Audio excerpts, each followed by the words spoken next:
Most of us, knowingly or unknowingly, have a Sanskrit name. It is just that because of the English influence and in an effort to sound posh, we have altered them slightly. Be it Pavan, Uday, Kiran, Pradeep, Govind, or Geeta, Gauri, Lata, Sushma, or Indira, if we look at these names closely, we can see an interesting pattern emerge. Almost all male names seem to end abruptly. This is an alteration that we have made recently. Their actual Sanskrit equivalents would be Pavanaha, Udayaha, Krishnaha, Govindaha, Ramaha, and so on. Notice that these original versions have something called a visarga or expulsion of air added at the end. It's harder to notice, but women's names have been cut short too. Almost all Indian female names would actually end in a longer syllable of A or E called Dirgha Swaras. For example, the name Geeta would in fact be Geeta.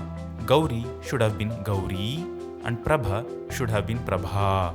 Now you might ask me, Uday, I don't have a name that falls in these categories. My name is unique or does not originate from Sanskrit.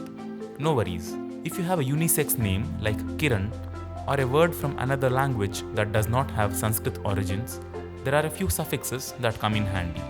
These are Varya, Mahodaya, and Mahabhaga. These are suffixes of respect, like sir or madam, for example. The male versions of these suffixes are Varyaha, Mahodayaha, and Mahabhagaha, and the female versions are Varya, Mahodaya, and Mahabhaga. You might have already heard these suffixes being used in political speeches. For example, if your name were Akbar, your Sanskrit name could be Akbar Varyaha.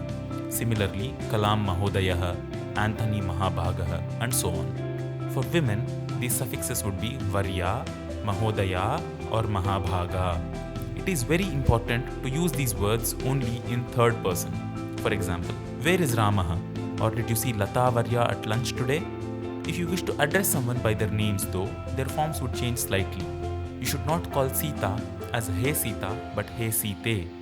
Check out the link to how to call someone with their Sanskrit name in the description below. Now that you know how names are pronounced in Sanskrit, what is your Sanskrit name?